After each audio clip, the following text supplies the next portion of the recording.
श्री गणेशाय नमः। माघ मास महात्म व्रत कथा 9वां अध्याय।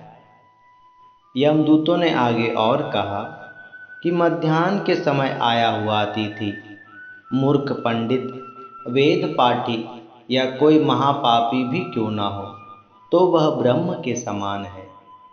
जो रात्रि के थके हुए भूखे ब्राह्मण को अन्न और जल आदि देता है, मध्याह्न के समय जिसके घर आया हुआ अतिथि कभी निराश नहीं जाता, वह स्वर्ग का वासी होता है। अतिथि की सेवा के बराबर कोई धन संपत्ति तथा हित नहीं है अपना। बहुत से राजा और ऋषि मुनि अतिथियों के सत्कार से ही ब्रह्मलोक को प्राप्त हुए हैं। जो एक समय आलस्य से ही यदि अतिथि को भोजन करा दे, तो वह कभी यम का द्वार नहीं देखता है। केसरी ध्वज से वैवस्वत देव ने कहा था कि जो कोई इस कर्म भूमि यानी मृत्यु लोक से स्वर्गलोक जाने की इच्छा रखता है, उसे अन्न का दान अवश्य करना चाहिए।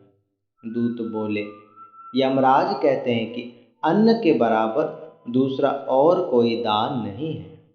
जो गर्मियों में जल का और सर्दियों में ईंधन, कंबल आदि और सदैव अन्न का दान करते हैं, वह कभी यम के दुख नहीं पाते। जो काया, वाचा और मन से किए हुए पापों का प्रायश्चित करता है, वह देव और गंधर्वों से सेवित शुभ लोक को प्राप्त होता है। जो नित्य ही व्रत, जप, तप, तीर्थ आदि पूजन पाठ करते हैं और जितेंद्रिय है, वह यम को नहीं देखते हैं। यमदूत कहते हैं कि हे विकुंडल, माघ मास में प्रातःकाल स्नान करने वाले मनुष्य को नियम पूर्वक तिल, पात्र और तिल कमल का दान करना चाहिए। प्रातःकाल स्नान करने के पश्चात जो 16 प्राणायाम करते हैं, वह घोर पापों से बच जाते हैं। पृथ्वी, सोना, गौ आदि का दान करने वाला कभी स्वर्ग से वापस नहीं आता है। जो सत्यवादी हो, कभी झूठ नहीं बोलने वाला, मौन रहने वाला तथा मीठा बोलने वाला, क्षमाशील, जो दूसरों की गलतियों को क्षमा कर दे, नीतिवान, किसी की निंदा न करने वाला, सब प्राणियों पर दया करने वाला, पराये गुणों का वर्णन करने वाला, पराये अवगुणों को ना देखे और अच्छे गुणों को ग्रहण करने वाला, पराये धन को मिट्टी के समान समझने वाला, पराये धन के प्रति जिसका मन कभी ना डगमगाए, ऐसे लोग कभी नरक नहीं जाते।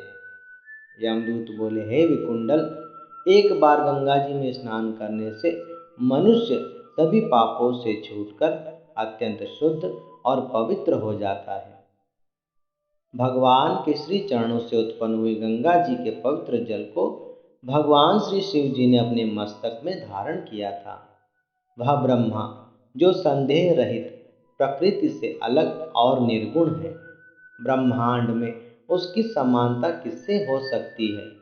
गंगा जी का नाम हजारों योजन दूर से लेने वाला कभी नरक में नहीं जाता है। इसलिए मनुष्य को अवश्यमेव गंगा जी में स्नान करना चाहिए। जो ब्राह्मण दान लेने का अधिकारी होकर भी दान नहीं लेता है, वह आकाश के नक्षत्र में चंद्रमा के समान चमकता है। जो कीचड़ से गऊ को निकालता है, जो रोगी की सेवा और रक्षा करता है, या जो गौशाला में अपने प्राण त्यागता है, वह आकाश में तारागण होता है। जो पराई स्त्री को अपनी माता या बहन समान मानता है, वह यम की यातना कभी नहीं भोगता। जो मन में कभी भी परस्त्री का चिंतन नहीं करते, वह दोनों लोकों को अपने अधीन कर लेता है। जिसने अपने क्रोध को जीत लिया है, मानो उसने स्वर्ग को ही जीत लिया है। माता पिता और गुरु, यह तीनों भगवान के समान हैं। जो इनकी सेवा करते हैं, वह ब्रह्मलोक को प्राप्त होते हैं। मर्यादाओं का उल्लंघन करने वाली स्त्री सदा यमलोक में जाती है। जो मर्यादा में रहकर मर्यादाओं का पालन करती है, वह स्त्री परम सौभाग्यशाली होती है। जो वेदों और शास्त्रों को पढ़ते हैं, कथा, पुराण और संगीता आदि पढ़ते हैं, सुनते हैं या अपने जीवन में धारण करते हैं, धर्म शास्त्रों को पढ़ते हैं, सुनते हैं या भगवान की भक्ति में लीन रहते हैं, वह सभी पापों से रहित होकर ब्रह्मलोक को प्राप्त होते हैं। जो अज्ञानियों और मूर्खों को वेद शास्त्र आदि का ज्ञान देते हैं, वे देवताओं द्वारा भी पूजित होते हैं। पद्म पुराण माघ मास महात्म भागवत 9वां अध्याय समाप्त।